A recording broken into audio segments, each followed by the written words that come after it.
Manual to self. So ఇంతకుముందు video ఒక చిన్న రివిజన్ ఇద్దాం. ఫిజికల్ బాడీ, ఈ ఫిజికల్ బాడీ హ్యూమన్ చేయబడ్డాడు దేనికోసం అని, ఎన్లైటన్మెంట్ కోసం. సో జ్ఞానోదయం కోసం స్ట్రక్చర్ చేయబడిన human being. Structure almost all just like a seed. Seed ఎలా స్ట్రక్చర్ చేయబడింది? పెద్ద మహావృక్షం అవటానికి. అలాగే సో ఇది మాలిక్యులర్ బాడీ అనుకోండి. So molecular body and physical body, ఇది సబ్టిల్ బాడీ అంటాను నేను. సో ఎందుకు సబ్టిల్ బాడీ అంటే molecular body along with causal body everything అనమాట, ఎమోషనల్ బాడీ అది. సో ఈ సబ్టిల్ బాడీ, ఈ ఫిజికల్ బాడీ రెండు ఎక్కడ జాయిన్ అయి ఉంటాయి? జాయిన్ అయి ఉంటాయి ఫల్క్రమ్ పాయింట్, తెలుగు మూలాధార అంటారు, హోలీ గ్రౌండ్ అంటారు.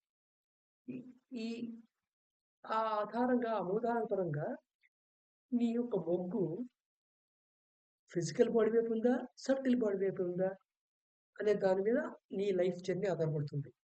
So awareness energy and pranic energy మూలాధార దగ్గరికి ఈడ పింగళ ద్వారా మూవ్ అయ్యి వచ్చి ఆ ఎనర్జీస్ అక్కడ అక్యుములేట్ అవుతాయి. అక్కడికే ఫ్రీ ఎనర్జీ కూడా అక్యుములేట్ అవుతుంది ఇక్కడ. So life energy, what you call ప్రాణ, and awareness energy that is developed through various sadhanas and practices, and free will that are already embodied with us. ఈ మూడు ఏవైతే ఉన్నాయో ఆ మూడు నువ్వు ఇగ్నోరెంట్గా ఈ ప్రపంచమే భోగభూమి అనుకుంటే అటు మొగ్గు చూపిస్తాయి, అటు వాడబడతాయి. లేదా ఈ ప్రపంచం జ్ఞానభూమి అనుకుంటే the life energy, awareness energy, free will energy నీ యొక్క ఆధ్యాత్మిక డెవలప్మెంట్ ఉపయోగపడతాయి. సో ఇక్కడ చూడండి, ఇలాగా సీసో అనమాట, ఈ తూగుటుయ్యాలాగా. సో ఫిజికల్ బాడీ వైపు పోకుంటే ఆటోమేటిక్గా మూడు ఎనర్జీస్ ఏమిటి అనుకున్నాం? మూలాధార దగ్గర ఏర్పడే మూడు ఎనర్జీలు awareness energy, life energy and free will energy. ఈ మూడు ఎనర్జీలు ఫిజికల్ బాడీ యొక్క యాక్టివిటీస్గా ఉపయోగపడతాయి అదనమాట. సో దానివల్ల దాని యొక్క రిజల్ట్ ఎలా కనబడుతుంది అంటే బ్రూడింగ్ అండ్ డే డ్రీమింగ్ స్టేట్లో ఉంటాం. Brooding and day dreaming. So brood చేస్తున్నాం అంటే ఏంటంటే అస్తమానం ఏదో ఆలోచిస్తూ ఉంటాం అన్నమాట, అయిపోయిన విషయాల్లో లేకపోతే రాబోయే విషయాల్లో. అయిపోయిన విషయాన్ని నెమరు వేస్తుంటే దాన్ని బ్రూడింగ్ అంటాం, రాబోయే విషయాన్ని ఇమాజిన్ చేసుకుంటుంటే అదేమో డే డ్రీమింగ్ అనుకుంటాం. ఈ రెండు స్టేట్లో కనబడుతుంది ఈ మైండ్. అదే సపోజ్ నువ్వు సబ్టిల్ బాడీ వైపు మొగ్గు చూపించుంటే, అంటే నీ ఫల్క్రం కనుక ఇలా మొగ్గి ఉంటే, రెండో డయాగ్రామ్ అన్నట్టు చూడండి, కర్సర్ చూపిస్తున్నాను కదా, ఇక్కడ అవేకన్ అవేర్ స్టేట్లోకి వెళ్తాం. సో ఈ అవేకన్ అవేర్ స్టేట్కి వెళ్ళటం అనేది మన ఇంపార్టెంట్ పార్ట్ అన్నమాట అది. సో ఇక్కడ ఏంటంటే ఇలాగే ఉండిపోతావు కాదు, నీ ఫిజికల్ వరల్డ్తో నీ యొక్క ఫంక్షనాలిటీ బట్టి ఈ స్టేజ్కి వెళ్తావు, ఈ స్టేజ్కి వెళ్తావు. సో ఈ రెండింటి మధ్య ఒక బ్యాలెన్స్ క్రియేట్ అయ్యి ఒక మధ్య మార్గంలో నువ్వు ప్రయాణం చేస్తావు. దానికి ఉద్దేశించిందే యోగా. సో యోగిక్ ప్రాక్టీస్లో ఏమవుతున్నాయి అంటే అవేకన్ ఎనర్జీ ఫోర్స్ ఏదైతే ఉందో అది friction forces from the self. So self నుండి ఫ్రిక్షన్ ఫోర్సెస్ ఉన్నాయి కదా, ఫ్రిక్షన్ ఫోర్సెస్ ఫ్రమ్ సెల్ఫ్ అక్కడ స్పిరిచువల్ ఫోర్సెస్ కింద కన్వర్ట్ అవుతాయి ఈ రెండు యాడ్ అయితే. అదే సపోజ్ ఇమాజినరీ ఫోర్స్ ఏదైతే ఉందో అది కనుక ఫ్రిక్షనల్ ఫోర్సెస్ సెల్ఫ్తో కలిసిందనుకో అప్పుడు మెటీరియల్ ఫోర్స్ కింద మారుతుంది. సో యాక్చువల్లీ ఈ రెండు రియాక్షన్స్ ఏమంటే జరిగేది ఇక్కడ.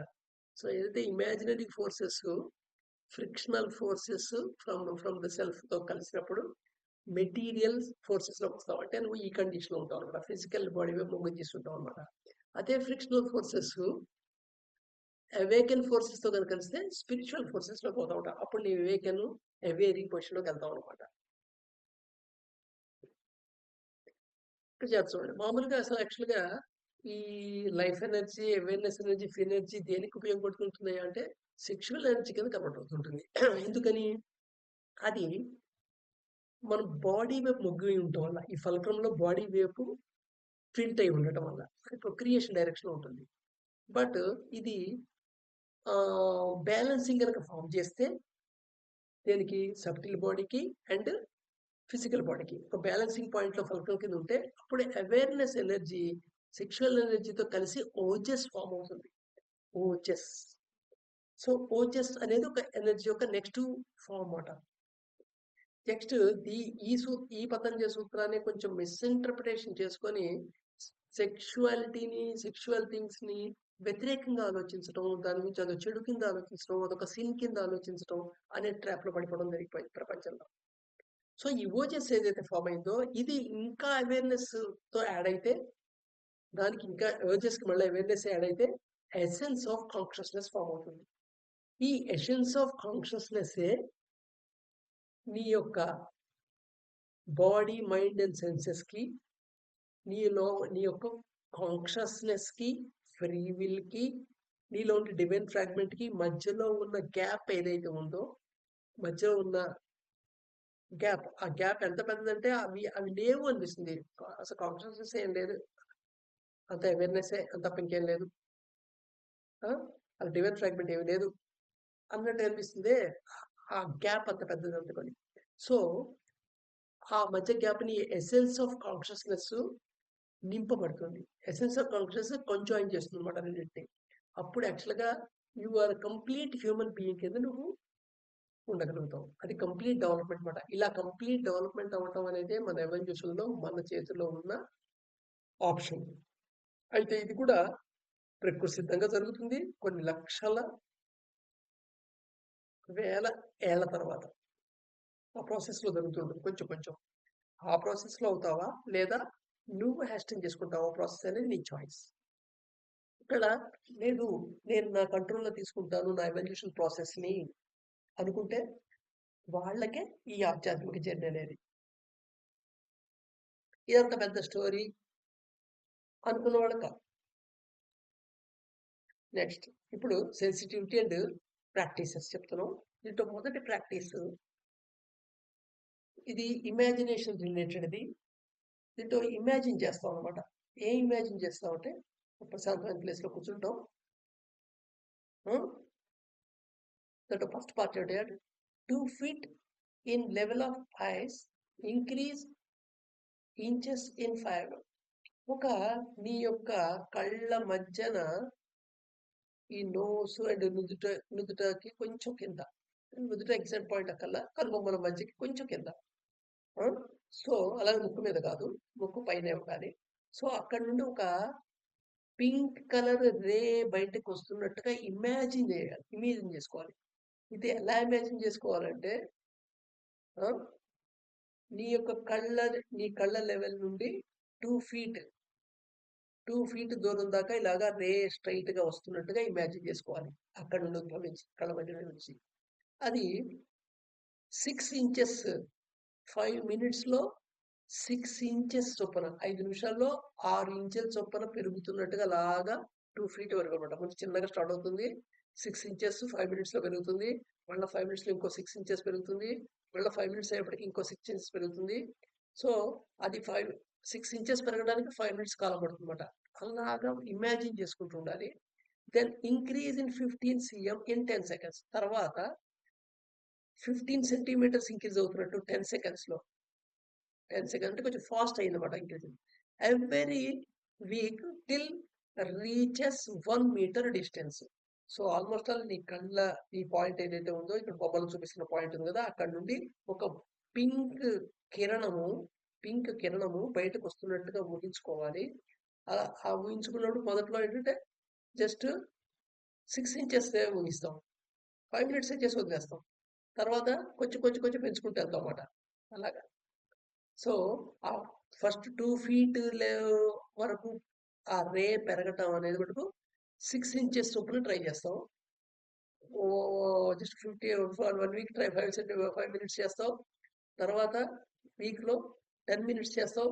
బట్ నెక్స్ట్ వీక్లో 10 minutes 15 minutes చేస్తావు. బట్ ప్రతిసారి నువ్వు వెంట 6 ఇంచుల చొప్పున పెరుగుకుంటూ వెళ్తూ 6 ఇంచుల చొప్పున పెరుగుకుంటూ వెళ్తూ 2 feet లెవెల్ దాకా ట్రై చేస్తాం. 2 feet లెవెల్ వచ్చిన తర్వాత ఒక అప్రాక్సిమేట్గా అక్కడ నుండి 15 సెకండ్స్ పెరిగేట్టుగా ట్రై చేస్తాం ఇమాజినేషన్లోనే. ఇది ఎంతవరకు చేయాలి ప్రాక్టీస్? 1 meter డిస్టెన్స్ లో నీకు ఒక ఇమాజినరీ లైన్ ఫామ్ అవ్వాలి. ఒక పింక్ రే నీ యొక్క కనుబొమ్మల మధ్య నుంచి ట్రై అని ఇలా స్ట్రైట్ గా వస్తున్నట్టుగా ప్రాక్టీస్ చేయాలి. ఈ ఈ 5 minutes duration in front of you. ఇది 1 meter డిస్టెన్స్ లో ఉండాలి. ఈ 5 minutes అలాగా ఇమాజినేషన్ లో ఉండాలి. అంటే చూడటానికి కొంచెం విడ్డూరంగా అనిపిస్తుంటుంది ఈ ప్రాక్టీస్, బట్ కానీ వెరీ పవర్ఫుల్ సెన్సిటివిటీని పెంచడానికి.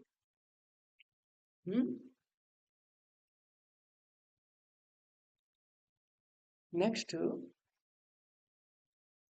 1 meter distance pink ray imagination చేసే కెపాసిటీ వచ్చిన తర్వాత emanating from heart distance 1 meter rising inclination of 30 centimeters per meter. So 1 మీటర్కి 35 సెంటీమీటర్ల ఇంక్లినేషన్ ఉండేట్టుగా వాలుతల ఉండేట్టుగా ఒక ఎల్లో కిరణం నీ హార్ట్ పొజిషన్లోంచి నీ హార్ట్ దగ్గర వైపు నుండి స్ట్రైట్గా ఒక కిరణం వస్తున్నట్టుగా, అది ఇంక్లైన్గా వస్తున్నట్టుగా, అది కరెక్ట్గా 1 మీటర్ డిస్టెన్స్లో దీన్ని జాయిన్ అవుతుంది. దాన్ని జాయిన్ అవుతుంది. ఏది ఇందాకైతే ఏదైతే ఉందో దాన్ని జాయిన్ అవుతుంది. 1 మీటర్ డిస్టెన్స్ దాకా పింక్ రేని ఇమాజిన్ చేసుకున్నావు కదా, ఆ రేని ఇది టచ్ చేయాలి. ఇది నెక్స్ట్ పొజిషన్. నెక్స్ట్ అలాగే దెన్ నీ హెడ్ పై నుండి ఓ 10 ఫీట్ లెంత్లో ఇంక్లినేషన్ దాని యొక్క వాలుతల ఎలా ఉంటుందంటే 1 మీటర్కి 2 సెంటీమీటర్ల చొప్పున వాలుతల ఉండేట్టుగా అలాంటి బ్లూ కిరణం ఒకటి పై నుండి వాలుతలంగా వస్తున్నట్టు ఇమాజిన్ చేయాలి.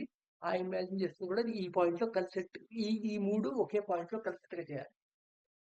సో ఇది ఇమాజినరీ ఎక్సర్సైజ్. సో ఇమాజిన్ చేసుకోవాలి ఒక పింక్ కిరణం వస్తున్నట్టు, అది స్టెప్ బై స్టెప్ చేసుకుంటూ వెళ్ళాలి. ఎంతవరకు? 1 మీటర్ డిస్టెన్స్ కిరణం ఏర్పడేదాకా. తర్వాత ఒక ఎల్లో కిరణం హార్ట్ నుండి వస్తున్నట్టు, అది ఇంక్లైన్గా వాలుతలంగా వస్తుంటుంది, రైజ్ అవుతూ ఈ పాయింట్ కలవాలి. తర్వాత బ్లూ లైన్ వస్తున్నట్టుగా కిరణం వస్తున్నట్టు నెత్తి పై నుండి వస్తున్నట్టుగా ఇంక్లైన్ అవుతూ వస్తున్నట్టుగా దాన్ని ఊహించుకోవాలి, అది ఆ పాయింట్లో కలవాలి. సో ఇది ఇమాజినరీ సెన్సిటైజేషన్ ఇంక్రీజ్ చేసే ఎక్సర్సైజ్.